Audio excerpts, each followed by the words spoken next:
Queridos, a paz do Senhor, sejam bem-vindos a mais um resumo de aula. Faremos nesse vídeo o resumo da lição 9, que tem como título Resistindo à Tentação no Caminho. Uma lição muito importante para nós aprendermos a nos defender diante da tentação, fugindo dela.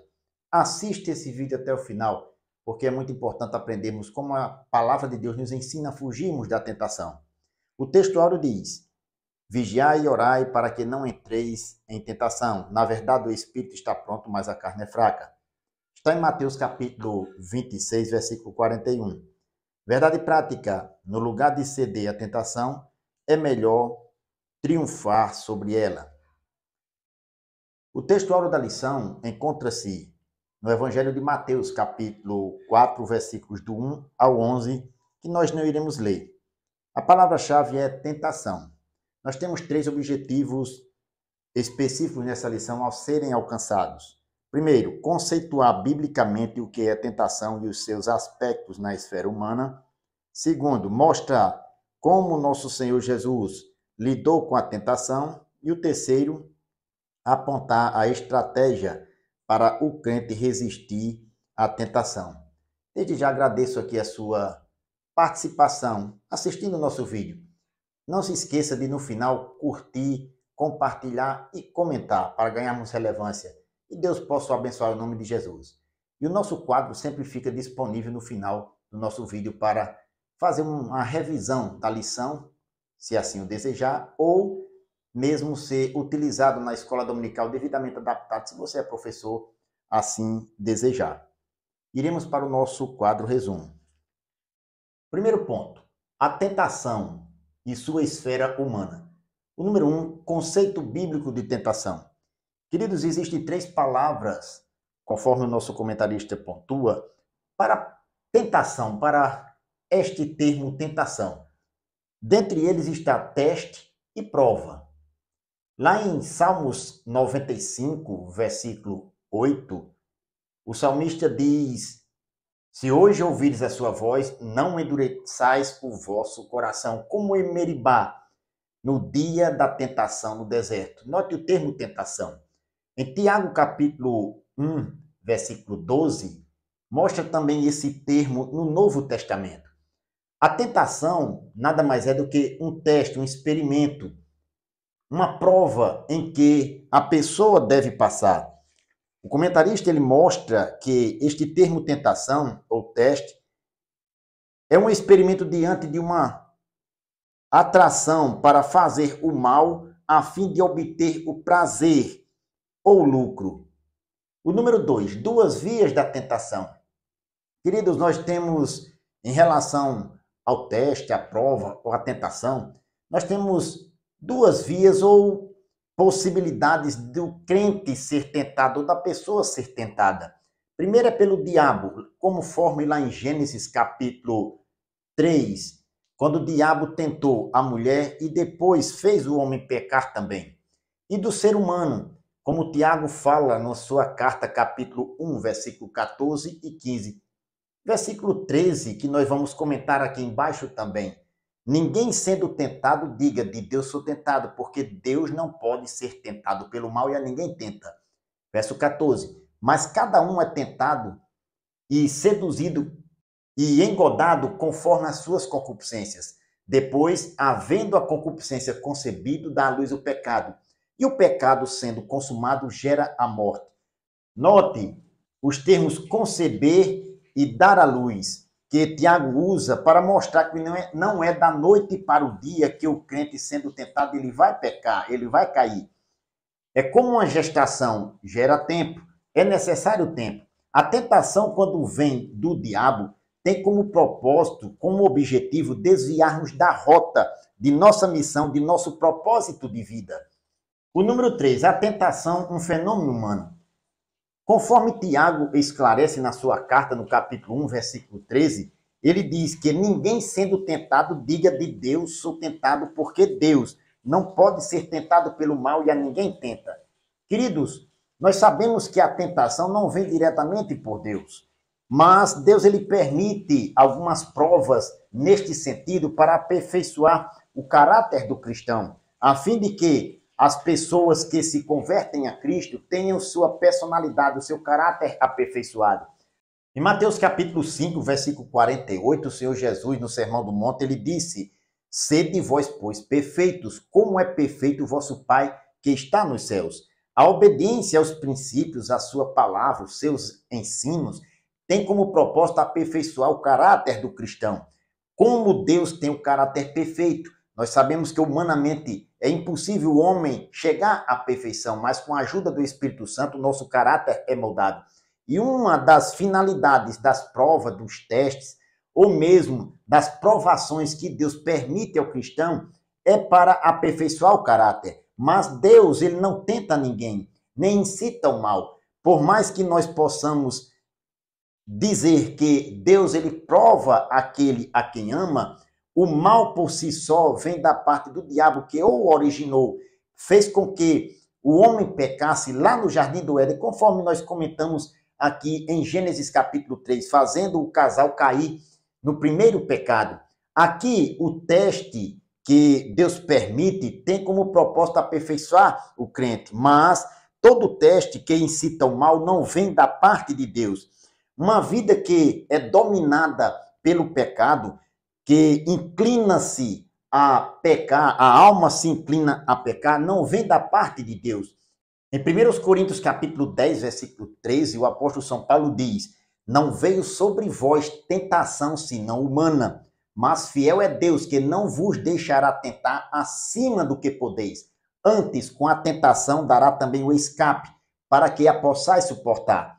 Note, a tentação, ela é humana, vem da natureza humana. Por mais que o inimigo de nossas almas, ele possa nos persuadir a pecar, usando os desejos que ele conhece que a alma do ser humano tem, usando de tentação para fazer a alma pecar, nós pecarmos, por mais que ele possa incitar o pecado, quem peca é o homem, a natureza humana caída, pecaminosa. Como Paulo ele diz, não veio sobre vós tentação senão humana. A tentação é na esfera humana.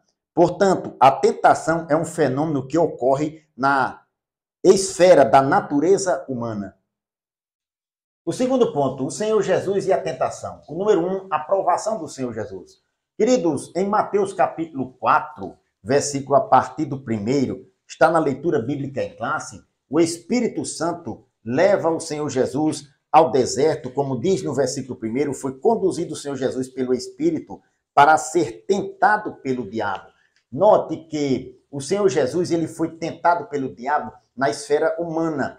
Ele foi tentado como homem. E o objetivo de Satanás era fazer o Senhor Jesus se desviar do seu propósito, da sua missão que Deus colocou na sua pessoa aqui na terra, como Cristo do Senhor. O Senhor Jesus ele resistiu à tentação do diabo por meio da palavra. Em Mateus capítulo 4, versículo 2 e 3, note o texto que os evangelistas chamam a atenção. Versículo 2, e tendo jejuado 40 dias e 40 noites, depois teve fome.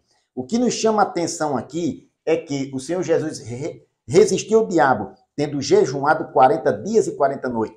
Depois veio o primeiro teste pontuado especificamente por Mateus. Ele foi tentado 40 dias, mas o primeiro teste veio depois que ele teve fome. O primeiro teste registrado por escrito no evangelista. Lá em Lucas, que é o texto correlato dos sinóticos, diz que Jesus foi tentado 40 dias e 40 noites. Mas aqui, o evangelista São Mateus pontua depois da fome, diz que teve fome. Chegando-se para ele, o tentador disse: se tu és o Filho de Deus, manda que estas pedras se tornem em pães. Verso 4. Ainda, ele, porém, respondendo, disse: está escrito, nem só de pão viverá o homem, mas de toda palavra que sai da boca de Deus. Eu gostaria de pontuar, melhor dizendo, duas coisas aqui.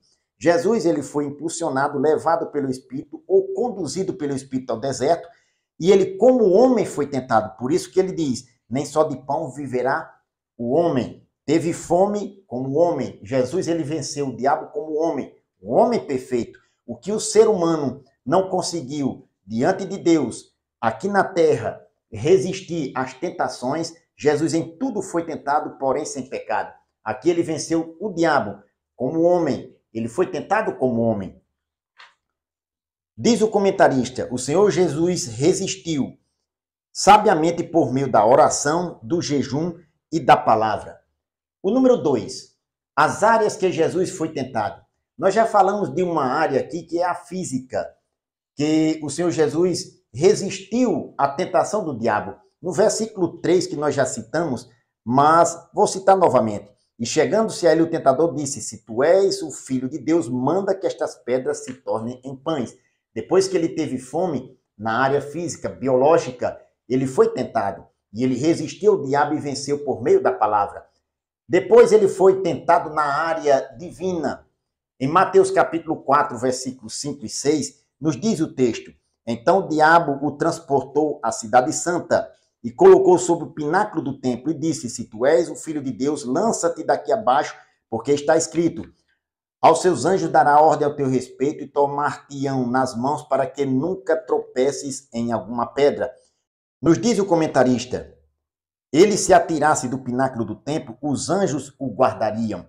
Aqui nós vemos um teste claro da natureza divina de Jesus. E a outra área foi a espiritual. No versículo 9, ainda, ele disse, e disse-lhe, tudo isto te darei, disse o diabo para Jesus, se prostrado me adorares. O ato de se prostrar e adorar o diabo, estaria Jesus se desviando do seu caminho, da cruz, da sua missão como Messias. Aqui nós vemos a área espiritual, um teste para a pessoa do Senhor Jesus, humanamente falando, que o diabo tentou na esfera humana que ele estabelecesse um reino pela sua força, o que seria prontamente aceito pelos judeus, mas era necessário apenas uma coisa, Jesus deveria adorar o diabo. Ainda na esfera espiritual, nós poderíamos citar que ao longo da vida de Jesus, de sua trajetória de vida aqui na terra, o diabo investiu contra a vida de Jesus. No capítulo 2, versículo 16, nós vemos o rei Herodes mandando matar todas as crianças de 2 anos para baixo. Foi uma clara investida contra a vida do menino, para que ele se desviasse de sua missão, a missão espiritual, que era a cruz, morrer pela humanidade. No capítulo 16, versículo 22, nós vemos mais uma vez uma investida clara do diabo. Depois que Jesus ele pergunta a respeito de sua missão e Pedro diz que ele era o Cristo, o Filho do Deus vivo, o mesmo Pedro que fez essa declaração agora estava sendo usado pelo diabo para dizer que ele deveria ter pena de si mesmo, quando Jesus mostra a sua trajetória, que ele ia para Jerusalém para ser morto. Aí Pedro diz, tem piedade de ti mesmo, Senhor. De nenhuma maneira te acontecerá isso. Aí Jesus repreende a Pedro dizendo, para trás de mim, Satanás, que me serve de escândalo, que não compreende as coisas que são de Deus, mas só as que são dos homens. Nós vemos aqui, na trajetória de Jesus para cumprir sua missão, uma clara investida do diabo na sua trajetória para cumprir a missão do Messias, que era a cruz, morrer pela humanidade. O número 3, como Jesus venceu a tentação? Querido, Jesus venceu toda a tentação, toda a sua prova por meio da palavra. Foi com a palavra de Deus que ele venceu o diabo. Em Mateus capítulo 4, versículo 4, 7 ao 10, ele repete sempre a mesma coisa. Está escrito, ou seja, usa a palavra de Deus para vencer todas as provações, todas as tentações que o diabo investe contra ele. Portanto, o nosso Senhor venceu o diabo com a palavra de Deus. O terceiro ponto, resistindo à tentação. O número 1, todos somos tentados. Desde que aceitamos a fé no Senhor Jesus, entregamos nossa vida a Ele, que iniciamos nossa trajetória cristã aqui na terra, todos nós passamos por tentações. O inimigo de nossas almas jamais deixará de nos tentar. É bom termos consciência disso. Nós devemos resistir, como fez o Senhor Jesus, por meio da oração, do jejum e da palavra de Deus. A cultura pós-moderna também contribui para isso. O meio a qual nós estamos inseridos pode ser um instrumento do diabo para desviar o crente de seu propósito, de sua missão aqui na terra. Outras coisas que desviam ou podem desviar o crente são os ensinos desta cultura, dentre eles o relativismo ético e moral que vai de encontro à palavra de Deus. mas a mesma palavra nos encoraja a resistirmos a todas essas coisas. Em Romanos capítulo 12, versículo 2, o apóstolo São Paulo diz: e não vos conformeis com este mundo, mas transformai-vos pela renovação do vosso entendimento, para que experimenteis qual seja boa, agradável e perfeita vontade de Deus. Ou seja, não devemos tomar a forma do mundo através de sua cultura, não, mas devemos transformar a nossa mente como pessoas renovadas em Cristo, restauradas pelo Espírito Santo. Devemos moldar a nossa mente para experimentarmos qual seja a boa, agradável e perfeita vontade de Deus. O número 2, rejeite a tentação. A melhor estratégia, queridos, para nós resistirmos à tentação é fugirmos dela, como fez José lá no Egito diante da esposa de Potifar. Gênesis capítulo 39, versículo 12. Como também Deus deu testemunho de Jó, lá no capítulo 1, versículo 1, dizendo que ele desviava-se do mal. A melhor estratégia para resistirmos às tentações é fugirmos dela. O número 3, arrependa-se. É possível, no meio da caminhada cristã, que o crente ceda à tentação e rompa o relacionamento dele com Deus. Mas, se isso acontecer, é possível também restabelecer esse relacionamento por meio de uma confissão sincera, um arrependimento profundo diante do Senhor. Em Provérbios capítulo 28, versículo 13, nos diz a palavra de Deus: o que encobre suas transgressões nunca prosperará, mas o que a confessa e deixa alcançará misericórdia. Uma vez confessando e abandonando o pecado por meio do arrependimento, é possível desfrutar o perdão de Deus, o único capaz de perdoar a alma que pecou. No Salmo 130, versículo 4, o salmista diz: mas contigo está o perdão para que sejas temido. Portanto, somos encorajados a assumir uma postura de Cristo e a não se conformar com este mundo. Bendito seja o nome do Senhor. Queridos, do mesmo modo que o Senhor Jesus venceu a tentação no deserto, por meio da palavra, da oração e do jejum, é possível o cristão vencer as tentações deste mundo, seja ela influenciada pelo inimigo ou da nossa própria natureza pecaminosa. A melhor estratégia é fugirmos da tentação, não deixarmos que ela nos envolva.